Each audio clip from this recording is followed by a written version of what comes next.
The story of Noah's Ark is one of the most well-known tales in human history. It has been passed down through generations, transcending cultures and religions, and continues to captivate the imagination of people around the world. It is a story of faith, obedience, and ultimately, survival. The narrative speaks to the human spirit's resilience and the belief in a higher power guiding us through the most challenging times. As recounted in the book of Genesis, a great flood was sent by God to cleanse the earth of wickedness. This divine intervention was meant to reset the moral compass of humanity, which had strayed far from righteousness. Noah, a righteous man, was chosen to build an ark, a massive vessel, to save his family and two of every living creature from the impending deluge. His unwavering faith and obedience to God's commands set him apart in a world filled with corruption. The Bible describes the ark as a marvel of engineering, a testament to divine guidance and human craftsmanship. The construction of such a colossal structure would have been a monumental task, requiring immense dedication and skill. It was to be built of gopher wood, a term whose exact meaning remains debated, and sealed inside and out with pitch for waterproofing. This meticulous attention to detail ensured the ark's durability and buoyancy during the flood.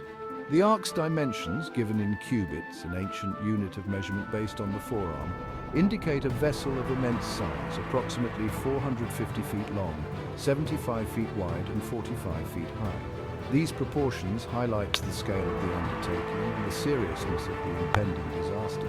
For 40 days and 40 nights the rains fell and the waters rose, engulfing the earth. The relentless downpour and rising floodwaters would have been a terrifying sight, a stark reminder of nature's overwhelming power. All life outside the ark perished. The devastation was total, wiping out the wickedness that had plagued the world, but also serving as a somber reflection on the fragility of life. After 150 days, the waters began to recede and the ark came to rest upon the mountains of Ararat, a volcanic range located in present-day Turkey. This moment marked the beginning of a new chapter for Noah and his family. Noah, his family, and the animals disembarked, given a second chance to populate the earth and live in harmony with God. This act of renewal symbolized hope and the possibility of a fresh start for humanity. The story of Noah's Ark has resonated across cultures and millennia. It has been interpreted and reinterpreted in countless ways, each culture adding its own nuances and lessons to the tale. It serves as a powerful reminder of the destructive power of nature and the importance of faith and obedience in the face of adversity. The rainbow that appeared after the flood became a symbol of God's promise never to destroy the earth with water again. But is it merely a parable, a story meant to teach a moral lesson? The narrative's rich symbolism and moral teachings have led many to view it as a timeless allegory. Or could there be a historical basis for this epic tale?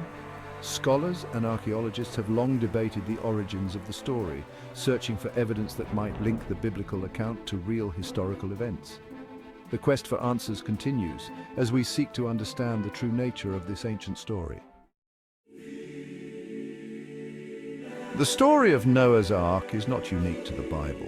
It is a tale that has echoed through the annals of history, transcending cultures and civilizations. Similar flood narratives appear in the ancient literature and oral traditions of many cultures, including the Sumerians, Babylonians, Greeks, and Native American tribes. These stories, though separated by vast distances and different languages, share a common theme of a deluge that reshaped the world.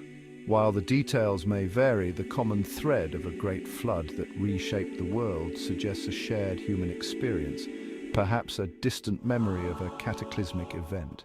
This universal motif of a flood can be seen as a reflection of humanity's collective consciousness, a way to explain natural disasters and their impact on early societies. One of the most compelling parallels to the biblical flood account is found in the Mesopotamian epic of Gilgamesh. This ancient text, one of the oldest known pieces of literature, offers a fascinating glimpse into the beliefs and stories of early Mesopotamian civilization. This epic poem, dating back to the 7th century BC, tells the story of King Gilgamesh, who seeks immortality after the death of his friend. His journey is filled with adventures and encounters with various mythical beings, each adding to the rich tapestry of the narrative. During his quest, he encounters Utnapishtim, a wise man who tells him the story of a great flood he survived by building a giant boat. Utnapishtim's tale is eerily similar to that of Noah, highlighting the interconnectedness of these ancient stories. Utnapishtim, much like Noah, is warned by the gods of an impending flood and instructed to build a vessel to save himself, his family, and the seed of all living creatures. This divine intervention and the subsequent construction of a life-saving boat are central elements in both narratives. The similarities between the two stories are striking, suggesting a possible connection between ancient Mesopotamian and biblical traditions. Scholars have long debated the origins of these tales, pondering whether they stem from a common source or if one influenced the other. These ancient echoes of the flood narrative, while intriguing, do not provide concrete evidence for the existence of Noah's Ark.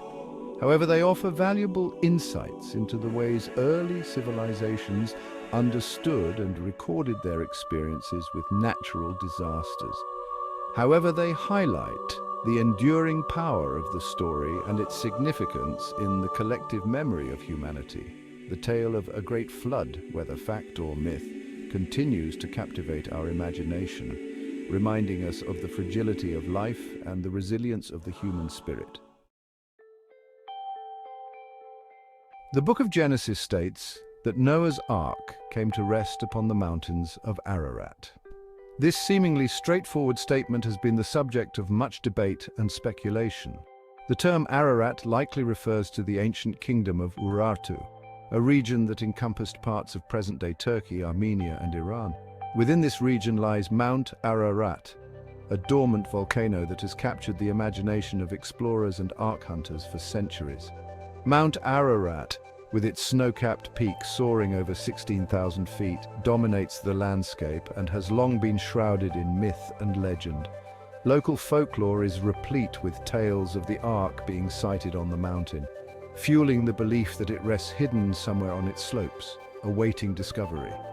The mountain's remote location and treacherous terrain, coupled with political instability in the region, have made expeditions difficult and dangerous. However, this has not deterred those who believe that Mount Ararat holds the key to unlocking one of history's greatest mysteries. Section 4. In Search of Answers, Archaeological Expeditions. The search for Noah's Ark has captivated explorers, archaeologists, and adventurers for centuries.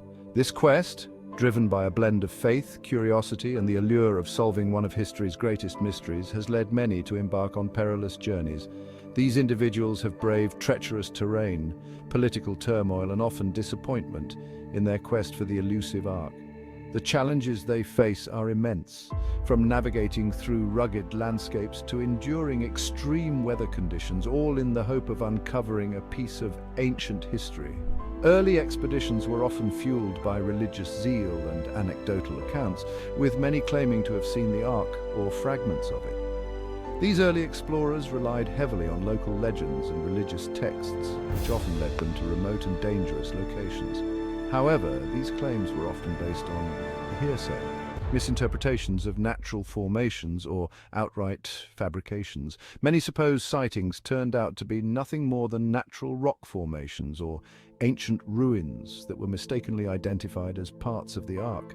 In the 20th and 21st centuries, the search for Noah's Ark took on a more scientific approach. Modern archaeologists and researchers began to employ advanced technology and scientific methods to investigate the legend. Advances in technology, such as aerial photography, satellite imagery, and ground-penetrating radar, offered new tools for exploration. These technologies allowed researchers to survey large areas quickly and identify potential sites of interest with greater accuracy. Expeditions became more organized, often involving teams of scientists, archaeologists, and experienced mountaineers. These teams worked together, combining their expertise to conduct thorough and systematic searches.